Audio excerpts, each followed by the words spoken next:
Tapi bukan hadis. Ini cerita Ibn Qayyim. Kadang-kadang orang tanya, kita pergi kat kubur Kristian tengok, senyap tu kan, aman kan, nampak aman, elok, cantik. Tambah kubur Cina kan, aman je. Kubur orang Islam ni yang kita takut hantu dah apa kan. Kubur Kristian tengok aman je. Dia alam barzakh, kita tak boleh dengar, tak boleh tahu. Kalau haiwan dia dengar apa yang berlaku di dalam tu. Orang kafir kena tak azab kubur ni? Kena. Sebab dalam hadis tadi dia ada cakap, adapun si kafir atau si munafik, kan, maksud dia orang kafir pun kena. Tak ada lah orang kafir tu senyap-senyap dalam tu. Muka surat seterusnya, kita selit sikit tentang para malaikat. Sebab dalam hadis tadi dia tak cerita nama malaikat tu.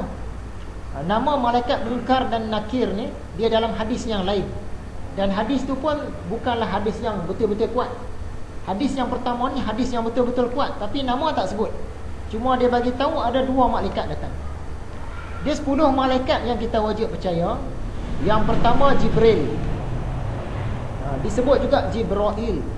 Dalam bahasa Inggerisnya Gabriel. Tugasnya menyampaikan wahyu dan adalah tugas-tugas yang lain. Nak menghancur musnah kaum-kaum yang jahat pun, yang durhaka pun dia boleh juga. Jadi orang putih sebut Gabriel. Kalau perempuan Gabriela. Dulu ada pemain tenis Gabriela Sabatini, Argentina ke mana kan tu. Gabriela, Jibril lah tu. Yang kedua Mikail. Ni biasa nama Michael. Nama Michael biasa, Michael Jackson kan, yang lain-lain biasa Michael atau Mikail. Tugasnya bawa rezeki. Nama Jibril ada dalam Quran. Nama Mikail ada dalam Quran. Yang ketiga Israfil. Ini malaikat yang meniup sangkakala. Nama dia tak disebut dalam Quran tapi ada dalam hadis. Yang keempat malaikat Ridwan, menjaga pintu syurga, ada dalam Quran. Yang kelima malaikat Malik, jaga pintu neraka, ada dalam Quran. Yang keenam malaikat Raqib, mencatat amalan buruk, ada dalam Quran. Yang ketujuh malaikat Atid, mencatat tadi yang mencatat amalan baik, ini mencatat amalan buruk, ada dalam Quran. Yang ke-8 malaikat maut, angel of death, Israel. Dalam bahasa orang Ibrani ya, dia sebut Azrael. Tugasnya ambil nyawa. Tapi nama Israel ini dalam Quran tak ada, dalam hadis-hadis yang kita boleh jadikan sandaran pun tak ada. Jadi kemungkinan nama Israel ni dia datang daripada berita-berita kaum Yahudi kepada kaum, dalam hadis, dalam Quran mungkin tak sebut.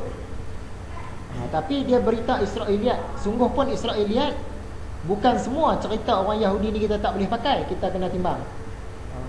Kita tak boleh kata asal cerita orang Yahudi Israeliat tolak tepi dah. Israeliat kena bahagi.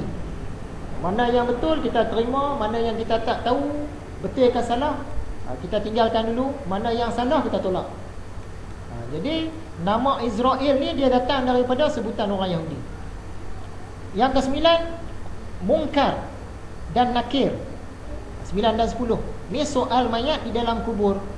Nama mereka tak disebut dalam Quran tapi ada dalam hadis. Terus pintas selalu cerita tentang malaikat. Ada lagi malaikat yang lain lah. Malaikat Zabaniyah lah, malaikat penanggung arash lah, banyak lagi. Hadis yang kedua, Nabi pernah melalui 2 buah kubur. Lalu baginda berkata, kedua-dua penghuni kubur ini sedang disiksa, dan mereka disiksa bukanlah kerana dosa besar. Adapun salah satunya kerana dia tidak membersihkan air kencing, sedangkan yang seorang lagi suka membawa-bawa mulut. Ini hadis Bukhari dan Muslim. Nabi Muhammad lalu dekat 2 buah kubur. Dia dengar ke dia nampak ke tak tahulah, tapi dia tahulah benda yang berlaku dalam tu. Dia kata penghuni 2 kubur ni tengah kena siksa, bukanlah dosa besar sangat. Yang seorang tu dia tak betul-betul bersihkan air kencing dia. Setengah ulama kata lepas kencing tu dia tak lurut dulu. Setengah ulama kata lepas kencing tu dia tak basuh. Yang mana-mana lah, ringkas cakap, dia tak uruskan betul-betul lah lepas dia kencing tu. Kok tak dan habis kencing dah pakai seluar lah kan, macam mana kan. Yang seorang lagi dia suka duk bawa mulut. Ni mereka ni kena siksa kubur. Kemudian baginda meminta satu ranting hijau, dibelahnya 2, dan dipacakkannya di atas kubur itu seraya berkata, semoga akan diringankan ke atas kedua-duanya selagi ranting-ranting itu masih belum kering. Kehijauan itu, kalau kita di sini kita ambil pelepah apalah hijau kita pecak kan, nak kira lah. Ni bahasannya panjang, pelajaran lain akan baru cerita. Sebab ada orang kata yang ni Nabi saja yang buat, ada orang kata kita pun boleh buat. Jadi bahasan dia panjang, belum masuk ke situ lagi. Tapi yang kata Nabi Muhammad pacak pokok tadi, sebab pokok tu hidup. Dia segala yang hidup ni dia bertasbih kepada Allah. Kan, batu ke, haiwan ke, pokok ke, selagi pokok tu hidup, kehijauan dia tu, dia bertasbih. Dengan tasbih dia tu tadi, orang kata rahmat Allah ke, sakinah ke, keberkatan ke, apa ke, terkenal dengan penghuni kubur sekali. Macam kita baca Quran, setengah orang dia tak bagi. Di kubur baca Quran. Dia tak boleh nak baca Quran di rumah, bukan di kubur. Tapi kita baca Quran di kubur tu sebab sakinah dia turun di mana Quran dibacakan. Kita baca di kubur, sakinah dia turun di situ. Bila turun di situ, kena dengan penghuni kubur sekali. Itu tujuannya. Kita baca di rumah, sakinah turun di rumah kita. Kita baca atas lori, sakinah turun pada lori kita.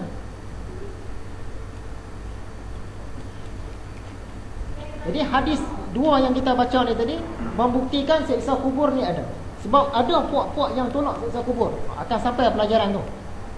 Hadis yang ketiga, daripada Zaid bin Sabit katanya, ketika kami bersama-sama Rasulullah SAW di sebuah kebun kaum Bani Najjar, sedangkan baginda menunggang di atas bagalnya. Bagal ni kacukan antara kuda dengan keldai. Tiba-tiba bagal itu berlari cepat sehingga hampir-hampir menghumbankannya dari atas belakang. Tiba-tiba bagal tadi dia macam ketakutan. Maka kelihatan di situ ada beberapa kubur, 4, 5 atau 6 kubur. Tak ingat. Orang yang cerita hadis ini dia tak ingat ada berapa kubur. Dia tengok seimbah lalu, dia kata mungkinlah 3, 4, 5, 6 lah. Lalu baginda bertanya, siapakah orang-orang yang terkubur dalam kubur ini? Seorang lelaki di situ menjawab, mereka ni daripada kaum kami. Ni geng kami lah. Nabi Muhammad tanya, bila mereka ni mati? Jawab orang tu, mereka ni mati pada zaman syirik. Maksudnya zaman jahiliah dulu mati, bukan orang Islam lah. Kata Nabi, sesungguhnya kaum ini sedang menanggung ujian di dalam kubur mereka. Dan kalaulah kamu semua ditakdirkan tidak akan dikuburkan seperti mereka itu, nescaya aku akan berdoa kepada Allah supaya memperdengarkan kamu siksaan kubur yang kini aku sedang mendengar. Nabi Muhammad tadi dia naik bagal, tiba-tiba bagal tu macam ketakutan. Nabi Muhammad pun tanya, ni kubur siapa ni? Dekat orang situlah. Ni kaum kami lah. Mereka ni tengah disiksa. Kemudian dia cakap pada para sahabatnya, kalaulah kamu ni satu hari nanti memang tak mati, tak akan dikuburkan macam mereka ni, aku akan minta kepada Tuhan, ya Allah bagilah mereka ni dengar.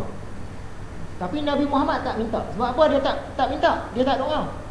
Sebab para sahabat ni akan mati, akan duduk dalam kubur. Nabi Muhammad takut bila mereka ni terdengar siksa kubur tu, nanti mereka ni jadi lain macam. Sebab takut sangat tu, dia jadi lain macam. Jadi gila ke, jadi apa, tawak hati dengan Islam ke, ataupun jadi apa, ketakutan sampai tak boleh buat apa langsung ke. Jadi Nabi Muhammad kata, kamu tak boleh dengar lah. Sebab kalau kamu dengar nanti jadi teruk. Jadi aku tak minta pada Tuhan, aku seorang je dengar. Itu maksudnya. Kemudian baginda hadap kepada kami dengan wajahnya lalu berkata, berlindung dirilah kamu kepada Allah dari api neraka. Lepas Nabi Muhammad cakap tadi, dia hadap kepada para sahabatnya, dia kata, ni minta perlindungan daripada Allah, dengan Allah daripada api neraka. Jadi sahabat-sahabat pun menjawab, kami berlindung diri kepada Allah dari neraka. Lepas tu Nabi Muhammad cakap lagi, berlindung dirilah kamu dengan Allah daripada siksa kubur. Mereka pun sahut, kami berlindung diri kepada Allah daripada siksa kubur. Dia doa lah tu juga. Tak tunggu dah. Kemudian sambung Nabi Muhammad lagi, berlindung dirilah kamu daripada bencana fitnah yang zahir dan yang tersembunyi. Kami cakap, kami berlindung diri kepada Allah daripada bencana fitnah yang zahir dan yang tersembunyi. Kata baginda seterusnya, yang akhir, berlindung dirilah kamu kepada Allah daripada fitnah Dajjal. Terus para sahabat pun sahut, berdoa waktu tu juga, kami berlindung diri kepada Allah daripada fitnah Dajjal. Nabi Muhammad suruh berdoa, waktu tu juga doa. Doa ni tadilah yang saya baca pada mula-mula nak kuliah ni tadi, dalam mukhaddimah tu, ya. Na'udzubillahi minan nar. Kami berlindung dengan Allah daripada api neraka. Na'udzubillahi min azabil qabr.